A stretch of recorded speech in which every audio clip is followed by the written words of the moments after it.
इस वीडियो को पूरा देखो। आज ही आपके जीवन से सारी परेशानी खत्म होगी और चैनल को सब्सक्राइब और वीडियो को लाइक करें। बेटे मर गए। आपको पता है यह बाइबल की इकलौती कहानी है जहां पर आपको 3 विधवाएं एक साथ रहते हुए दिखाई देंगी। तीनों विडोस। उन दिनों में जब ये तीनों एक साथ रह रही थी तब उन्हें खबर मिलती है, और खबर यह थी तब मोआब के देश में यह सुनकर कि यहोवा ने अपने प्रजा के लोगों की सुद्धि लेके उन्हें भोजन वस्तु दी है, उस देश से अपनी दोनों बहुओं समेत लौट जाने को चली। ये लोग अकाल के कारण वहां से आए थे। अब इन्हें पता चला प्रभु ने लैंड में विजिट किया, और क्या किया है उसने आके लोगों को भोजन वस्तु दी है। अब मैं कुछ समझाना चाहता हूं आपको। यहां पर मैं चाहता हूं सब सामने देखिए। कौन कहता है ये लोग अय्यूब से कुछ कम हैं? कितना कुछ खो दिया है इन्होंने, लेकिन एक चीज जो उन्होंने बहुत जबरदस्त की वो ये थी, एक चीज इन्होंने की जो बहुत अमेजिंग थी। मैं आपको बताऊंगा। जब इन्होंने डिसाइड किया कि वापस अपने लैंड जाना है, जानते हो ओरप्रो ने कहा क्या कहा? मैं जा रही हूं, लेकिन रूथ की बात सुनिए।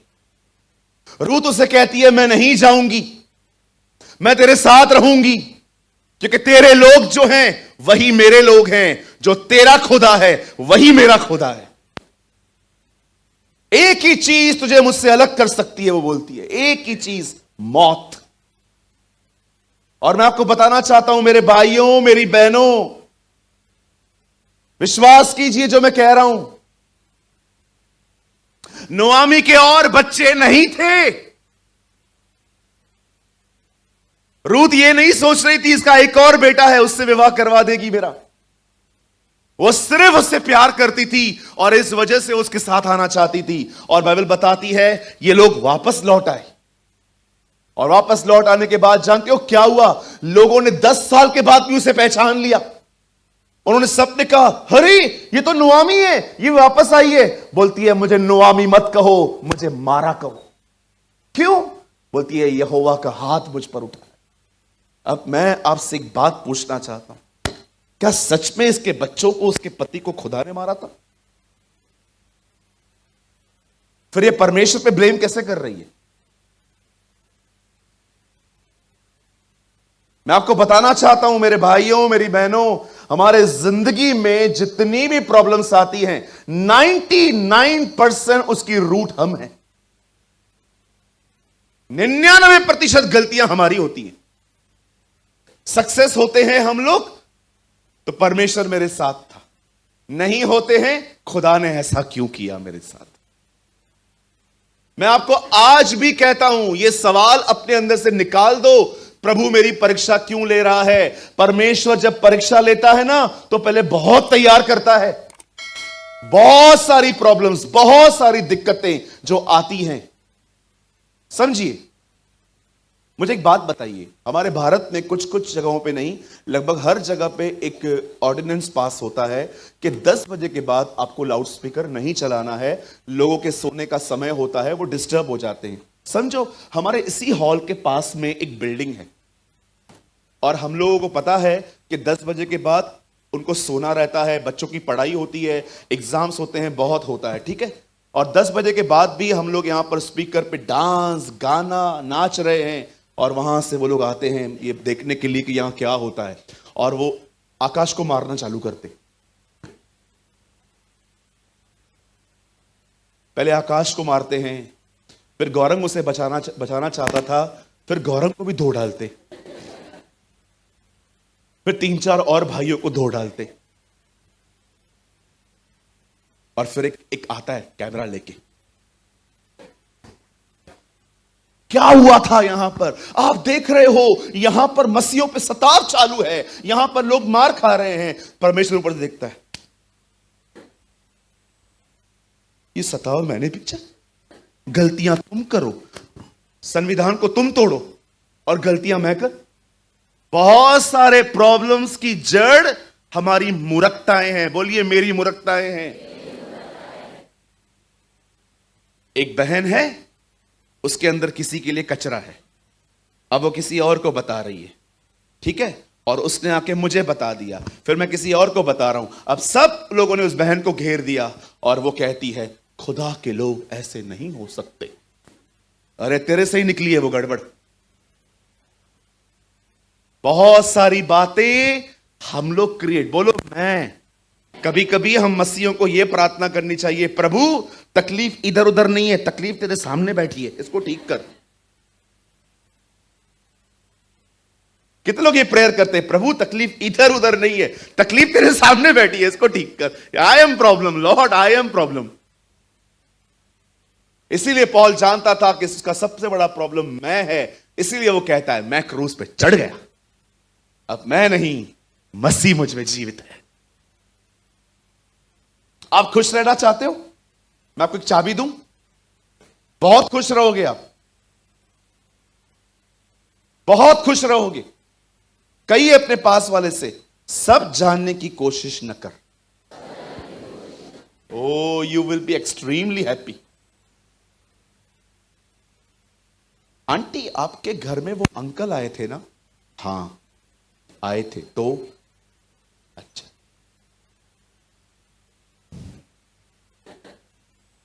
आंटी वो टकले क्यों हैं? नहीं, उनको बचपन से बाल आते ही नहीं है। अच्छा, टैक्ट देखो, टैक्ट।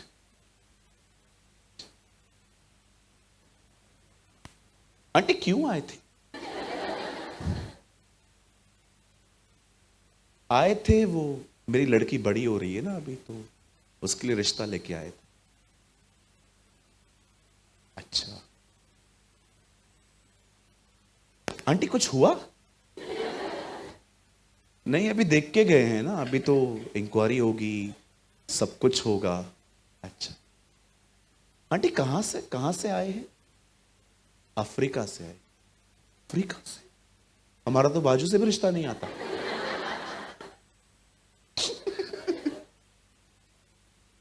अरे काय को घुसते हो तुम लोग किसी के जीवन में इतना, फिर बोलते हो दुख हूं, दुखी हूं, दुखी हूं। दुखी क्यों हो आप? खुदा ने दुखी रखा है आपको। अफ्रीका से? आपकी लड़की बाहर जाएगी तो चलेगा आपको? मेरी लड़की है, मैं किधर भी भेजूं? हाँ वो तो है, हर एक को अपना अपना है। देखो मैं है ना अभी किसी की बुराई नहीं करना चाहती, अफ्रीका के लोग है ना अच्छे नहीं होते, बुराई करके आराम से बोलने का, बुराई नहीं करना चाहते हम। कितने सयाने हो रे, कितने सयाने हो। मुंबई करो।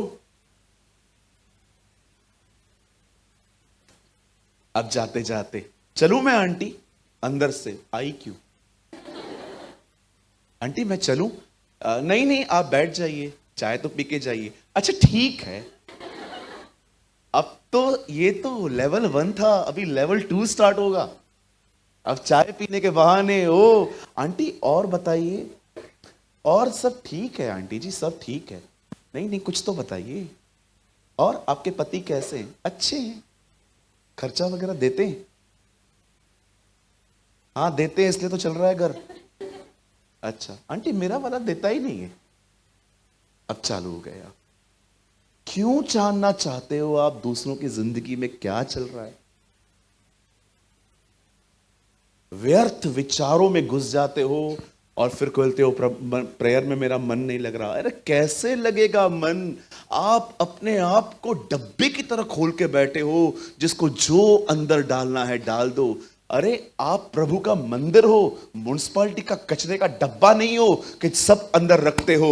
इस मंदिर में उसका कलाम रखो, इस मंदिर में उसका अभिषेक रखो, इस मंदिर में उसकी उपस्थिति रखो, इस मंदिर में उसकी बुद्धि और समझ रखो।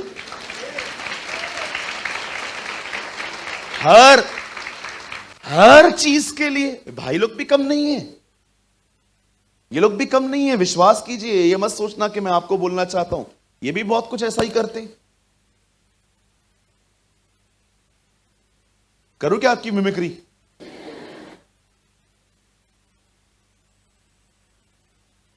अरे वो पांड्या किधर है? कौन पांड्या? अरे वो अपने बाजू में रहता था ना वो। हाँ हाँ, क्या सुना है शादी हो गया उसका? हाँ हो गया। तो किससे हुआ? हाँ वो है, बॉम्बे की लड़की है। किसने करवाया? है बीच में मैच मेकर है। फिर क्या क्या प्रॉब्लम क्या है तेरा? नहीं मैं 40 का हो रहा है, थोड़ा मेरे को भी देख ले। खुश रहने की एक अच्छी की दूं मैं आपको। फर्स्ट की, किसी के अंदर मत घुसो, सब जानने की कोशिश मत करो। मेरे लिए क्या बोला, मेरे लिए क्या बोला, मेरे लिए क्या बोला। अगर मैंने देखो बताया ना, 1 महीना डिस्टर्ब रहेगा तू। क्यों जानना चाहता है तू? और दूसरी चीज बताऊं मैं आपको हैप्पीनेस की, बहुत सारी बातें जो बोलना चाहते हो मत बोलो, आपके घरों में शांति होगी। ट्रस्ट मी, बहुत सारी बातें जो आप बोलना चाहते हो ना मत बोलो, आपके घरों में पीस होगा। हमारे घरों में शांति बिगाड़ने वाली बातें जानते हो कौन सी होती हैं? जो हम बोलना चाहते हैं हम बोल देते हैं। अरे शांत रहो भाई, शांत रहो। परमेश्वर लाल समुद्र के सामने, लाल समुद्र को 2 भाग करने से पहले इस्राएलियों को कहता है शांत रहो, मैं लड़ूंगा। पढ़ा है आपने निर्गमन 14:14? ब्रदर एक वचन तो लगाइए, एक्सोडस 14:14। देखो परमेश्वर क्या कहता है। लड़ने वाला तो वचन बरोबर याद है, यहोवा हमारे लिए लड़ेगा। गीत तो बड़े बड़े गाते हो तुम लोग, उसके देखो उसके पहले क्या लिखा है। निर्गमन 14:14, यहोवा आप तुम्हारे लिए लड़ेगा, चुप रहो। अब क्यों प्रभु ने उनको कहा चुप रहो? क्योंकि सब कुड़कुड़ा रहे थे। लेके क्यों आया? हम तो उधर ही ठीक थे, उधर कब्रिस्तान नहीं था क्या? इधर गाड़ने के लिए लेके आया। मूसा उनको देख रहा था। प्रभु ने कहा मैं करूंगा, इन्हें बोल चुप रहे। घरों में शांति लाने के लिए गूंगा करना बहुत जरूरी है। आप समझ रहे हो? जकरा को प्रभु ने क्या कर दिया? कितने लोग के लिए दुआ करूं प्रभु आपको गूंगा करे? नहीं नहीं ब्रदर, मैं नहीं नहीं, ऐसे मत करो। हम खुद अपने लिए प्रॉब्लम क्रिएट करते हैं। इस बहन को देखो, इसको लोग कहते हैं नुआमी वापस आई है, बोलती है मुझे मारा कहो क्योंकि खुदा ने मुझे बड़ी तकलीफें दी हैं। अरे खुदा ने तुझे कब कहा यहां से जाने के लिए? तू गलतियां कर रही है और ब्लेम खुदा पे लगा रही है। कभी कभी लोगों की उम्र 40 साल हो जाती है पर शादी नहीं होती है। उसका एक रीजन बताऊं? क्योंकि तुम बहनों को ऋतिक रोशन चाहिए और तुम भाइयों को ऐश्वर्या राय चाहिए। कितना जोर जोर से हंस रहा है, देखो उसको चुभ रही हैं बातें अंदर में। जब खुदा ने एक अच्छा बंदा दिया था तो पैसे चाहिए थे, खुदा ने अच्छा बंदा दिया था तो फेस चाहिए था। स्पिरिचुअलिटी बहुत पीछे थी आप लोगों के लिए, और भाई लोग भी। बताओ ये ठीक नहीं दिखती। हां तू तो ऋतिक रोशन लगता है जैसे।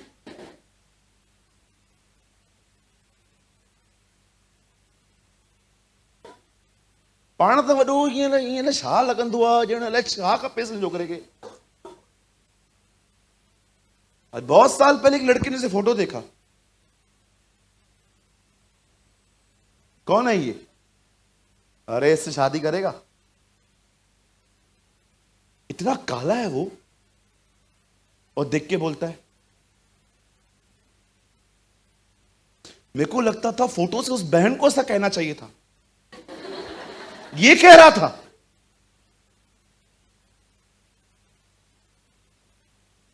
अपनी मूर्खताओं के कारण बैठे हो तुम लोग। आज मैं आपसे एक बात पूछना चाहता हूं, कहीं आप ऐसे तो नहीं है गलतियां आप करते हैं ब्लेम खुदा पे लगा देते? प्रभु ये छोकी, प्रभु ने मेरे साथ ऐसा क्यों किया? मेरी बात हमेशा याद रखिए, इससे पहले कि परमेश्वर आपकी परीक्षा ले, विश्वास कीजिए वो आपको तैयार करता है। कौन सा वो स्कूल है मुझे बताइए जो विदाउट पढ़ाई दिया हुआ टाइम देकर आपको कहता है पेपर देने के लिए आओ? 11 महीने देते हैं वो लोग आपको पढ़ने के लिए। ताकि 1 महीना जब परीक्षा ली जाए तो आप पास हो जाओ। ये कौन सा खुदा होगा जो आपको ऐसा एग्जाम लेगा जिसके लिए आपको उसने टाइम तक नहीं दिया है पढ़ाई का। बाइबल बताती है दाऊद का अभिषेक हुआ, वो गोलियत से लड़ने के लिए गया। यीशु का अभिषेक हुआ, वो जंगल में चला गया। याद रखिए, इससे पहले कि खुदा आपको युद्ध में भेजे, उससे पहले वो आपका मसहा कर देता है। जानते हो क्यों? ताकि आप जीत पाओ। और जब ये बहन वापस आती है, लिखा है वहां पर एक खेत पे काम करने लग जाती है। मैं बहुत शॉर्ट कर रहा हूं और क्योंकि मुझे 10 मिनट और भी कुछ समझाना है। सुनिए, जब परमेश्वर ने देखा कि इस बच्ची ने मेरे आदर के लिए अपना सारा सुख छोड़ दिया, तब परमेश्वर उसके घर को बना देता है। आप सभी जानते हैं इसकी एक और शादी हुई जिसका नाम बोअज था, और इसकी परमेश्वर ने उसकी लाइफ को रिस्टोर कर दिया। अब आइए, मैं अपने मेन लास्ट 10 मिनट्स में आ रहा हूं। मैं चाहता हूं आप सब इस पे ध्यान दें। जब इस परिवार को पता चलता है कि परमेश्वर ने इज़राइल की जमीन की सुद्धि ली है, अब वापस वहां पर अनाज इकट्ठा होना शुरू हुआ है। मैं आपसे पूछना चाहता हूं, क्या ये लोग वहां पर बैठे रहे कि इन्होंने निर्णय लिया कि हम वापस वहां जाएंगे?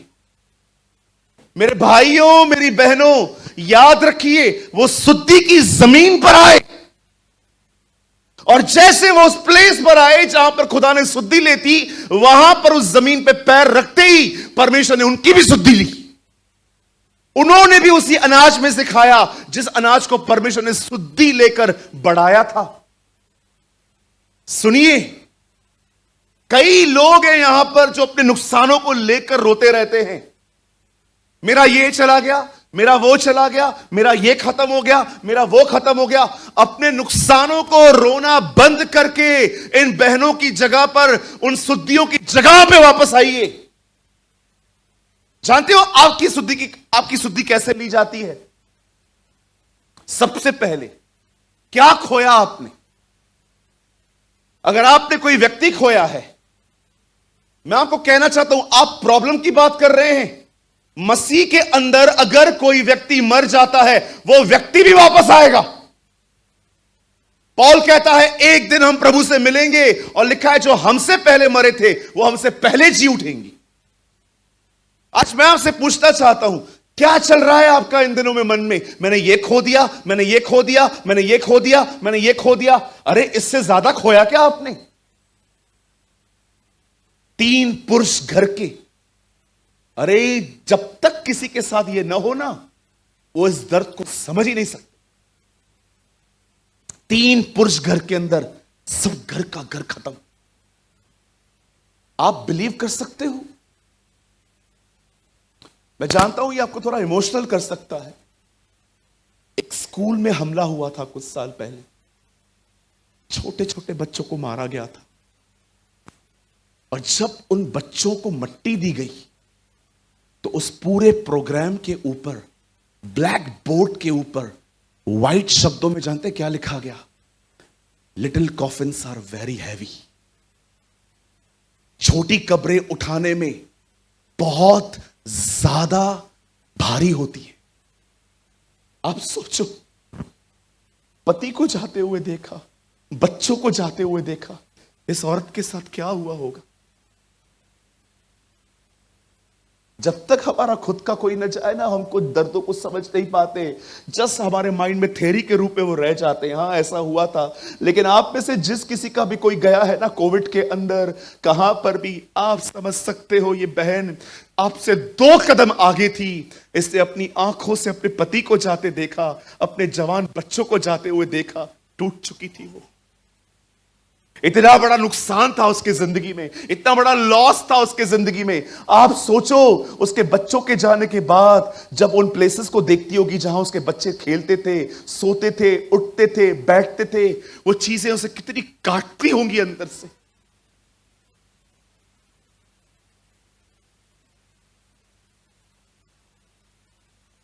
कल सुबह नींद से उठा, मैं अपना व्हाट्सएप चेक किया मैंने, मेरा एक यंग फ्रेंड है नासिक, वो कल सो गया। कोई ज्यादा नहीं है उसका एज, 37-38 का था। अटैक आया, बाद में पता चला किसी टेंशन में था, वो चला गया। 35 मिनट तक मैं उसकी मां को समझाता रहा, 35 मिनट वो फोन रख नहीं रही थी। मैंने कहा आंटी कोई बात नहीं, हम आपके बेटे हैं ना, सब हम आपको संभाल लेंगे। बोलती है कोई भी संभाल ले, उसकी जगह थोड़ी कोई ले सकता है। मैंने उसे इतनी बार आपको बताया, मैंने चर्च के कुछ भाइयों के नाम लिए, मैंने कहा ये सब आपके बेटे हैं, हम आपके साथ हैं, आप रोइए मत, आप चिंता मत करिए, हम देख लेंगे खुद ही। बोलती है नहीं, खुदा को बोलो ना एक बार उसको लेकर आए। पागल से, जैसे पागल लोग कैसे बिहेव करते हैं, वो बेचारी ऐसे हो गई थी माता। 3 बच्चे कुछ सालों में चले गए, सब खत्म हो गया। लेकिन वो अपने नुकसान के साथ रोती नहीं रही, वो इज़राइल लौट आई, शुद्धि की जगह पे लौट आई, वो उस प्लेस पे लौट आई जहां पर परमेश्वर ने विजिट किया था। और जानते हो, जैसे ही उसने उस लैंड पे विजिट किया, बाइबल बताती है खुदा ने इनके घरों को बनाना चालू कर दिया। रिस्टोर हो गई वो उसके घर के अंदर वापस। एक और जेंट्स आ गया, ये उसकी बहू लेकर आई। मैं आपसे पूछना चाहता हूं, यहां पर जितने भी लोग हैं, आप अपने नुकसानों को लेकर रोते रहते हैं कि आप उस शुद्धि की जगह पे वापस आए हैं। जानते हो आपकी शुद्धि की जगह क्या है?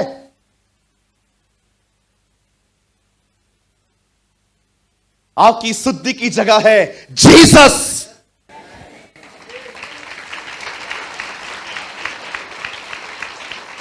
आपको यरूशलेम जाने की कोई जरूरत नहीं है, आप यहां से उसे पुकारेंगे, वो आपकी शुद्धि लेगा। अपने नुकसानों को देखकर रोना बंद कीजिए, परमेश्वर को पुकारना चालू कीजिए, वो आपकी शुद्धि लेगा। उसे कहिए मैंने अपना अभिषेक खोया है, मैंने आपको बड़ा हल्के से लिया है, मैंने आपकी उपस्थिति खोई है, मैंने अपनी मूर्खताओं से ये सब खोया है। विश्वास कीजिए, वो आपकी शुद्धि लेगा, आप पहले से बढ़कर आगे जाएंगे।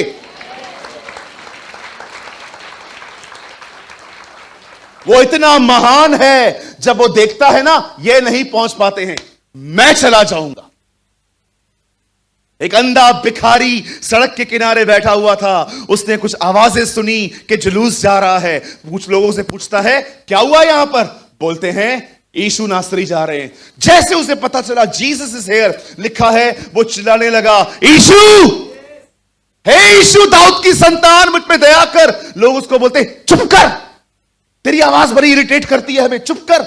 लिखा है वो और चिल्लाने लगा, तब तक चिल्लाया जब तक उसके कानों तक उसकी आवाज नहीं गई। जैसे यीशु ने सुना मुझे कोई पुकार रहा है दयालु दयालु कह के, ये उसके स्वभाव में है, ये उसका नेचर है, सीधा कहता है कौन है, ले आओ उसे। वही भीड़ जो उसको चुप करवा रही थी, वही भीड़ आके उसे कहती है चल, वो तुझे बुला रहा है। विश्वास कीजिए, जब आप खुदा को पुकारना शुरू करते हैं ना, वही लोग जो आपको परेशान करते थे, परमेश्वर आपकी आशीषों के लिए उन्हें इस्तेमाल कर सकता है।